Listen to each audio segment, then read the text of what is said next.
Hello friends, welcome to laddu சமையல். இன்றைக்கி நம்ம லட்டு சமையலில் ஒரு சிம்பிளான மட்டன் வறுவல் தான் எப்படி செய்யுதுன்னு பார்க்க போகிறோம். அதுக்கு நான் ஒரு 1/2 கிலோ மட்டன் எடுத்து நல்லா க்ளீன் பண்ணி உப்பு மஞ்சத்தூள் போட்டு க்ளீன் பண்ணி ஒரு பேனில் போட்டேன். அதில் 1 டீஸ்பூன் மஞ்சத்தூள், 1 டேபிள் ஸ்பூன் அளவுக்கு மிளகாத்தூள், 2 டேபிள் ஸ்பூன் மல்லித்தூள், 2 டீஸ்பூன் அளவுக்கு இஞ்சி பூண்டு பேஸ்ட்,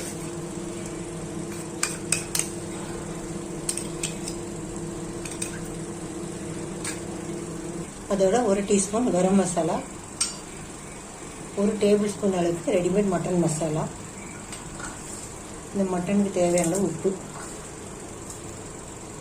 கொஞ்சமாக தண்ணி நிறைய வேணாம், ஏன்னா வறுவல் தான். இந்த மட்டனுக்கு மேலே லைட்டாக தண்ணி இருந்தால் போதும், ஏன்னா வறுக்கிறது தான், அதனால் நிறைய தண்ணி வேண்டாம். இந்த அளவுக்கு மட்டன் தெரிஞ்சும் தெரியாமலும் இருக்கணும், லைட்டாக முங்குற அளவுக்கு தண்ணி இருக்கும். எல்லாத்தையும் மிக்ஸ் பண்ணி மூடி போட்டு ஒரு 5லேருந்து 6 விசில், இப்போ குக்கர் போட்டு 7 விசில் 8 விசில் கூட வச்சுக்கலாம். மட்டன் பொறுத்து நான் ஒரு 6-7 விசில் விட்டு எடுத்துக்கிறேன். மூடி வச்சிடலாம். இப்போது குக்கரை மூடி போட்டேன், ஒரு 6 விசில் வரட்டும். மட்டன் 6-7 விசில் வந்துருச்சு, ஆஃப் பண்ணி வச்சிட்டேன். மட்டன் ஸ்டீம் அடங்கிறதுக்குள்ளே நம்ம ஒரு தாளிப்பு ரெடி பண்ணிக்கலாம் வறுவலுக்கு. அதுக்கு நான் ஒரு பேன் வச்சு 2 டேபிள் ஸ்பூன் நல்லெண்ணெய் ஊற்றி வச்சுருக்கேன். அதில் ஒரு துண்டு பட்டையை 2 பிச்சு போட்டிருக்கேன், ஒரு 3 கிராம்பு, 2 ஏலக்காய், ஒரு அரை பிரிஞ்சி இலை, ஒரு 1/2 டீஸ்பூன் சோம்பு. தாளிப்புக்கு இது மட்டும் போதும், ஏன்னா கரம் மசாலாவில் அதுலேயும் சேர்த்துட்டோம். பொரியட்டும்.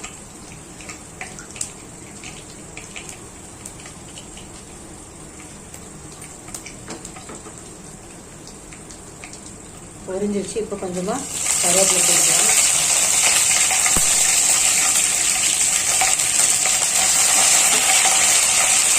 இப்போ இதில் 2 பெரிய வெங்காயம் ஸ்லைஸாக கட் பண்ணி வச்சுருக்கேன், அதை சேர்த்துக்கலாம்.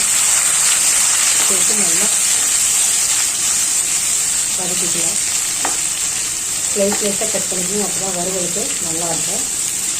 வெங்காயம் தக்காளி இல்லாமல் செய்யலாம், அது ஒரு டேஸ்ட்டாக இருக்கும். அது என்ன வேணாலும் செய்ய போகிறோம். வெங்காயம் தக்காளியோடு செய்யும்போது இன்னும் டேஸ்ட்டாக நல்லாயிருக்கும். இந்த வெங்காயம் வதங்கிறதுக்கு தேவையான அளவு கல்லுப்பு சேர்த்துக்கலாம். மட்டனில் உப்பு போட்டு வேக வச்சுருக்கோம். இப்போ வெங்காயம் தக்காளி கலவா மட்டும் உப்பு போட்டால் போதும். வெங்காயம் நல்லா வதங்கிட்டோம். வெங்காயம் இந்த அளவுக்கு கலர் மாறினோடனே பாருங்க, ஓரளவுக்கு லைட் ப்ரௌன் வருது.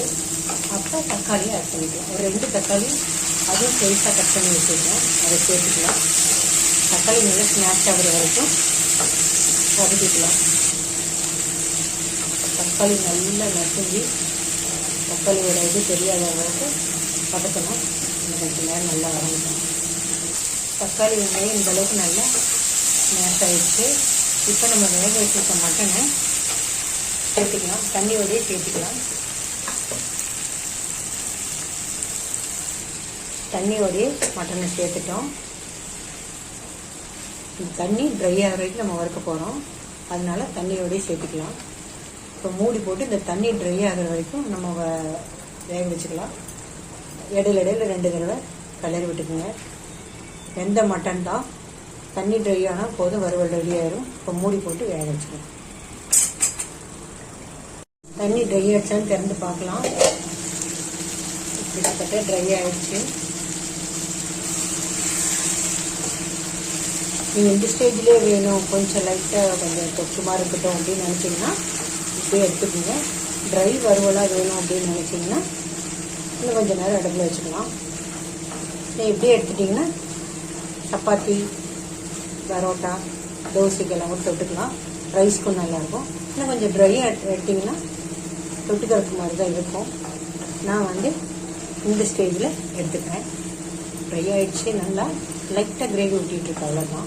லாஸ்ட்டாக இதில் நம்ம கொஞ்சமாக மல்லி இலை தூவிக்கலாம். அவ்வளோதான், நம்முடைய சிம்பிளான சுவையான மட்டன் வறுவல் ரெடி ஆயிடுச்சு. வாங்க சாப்பிட்லாம். நீங்களும் இதே மாதிரி செஞ்சு பாருங்கள். பிடிச்சிருந்தால் லைக் பண்ணுங்கள், ஷேர் பண்ணுங்கள், கமெண்ட் பண்ணுங்கள். என்னோடய சேனலை சப்ஸ்கிரைப் பண்ணுங்கள். மறக்காமல் பெல் ஐக்கானை கிளிக் பண்ணுங்கள். தேங்க்ஸ் ஃபார் வாட்சிங்.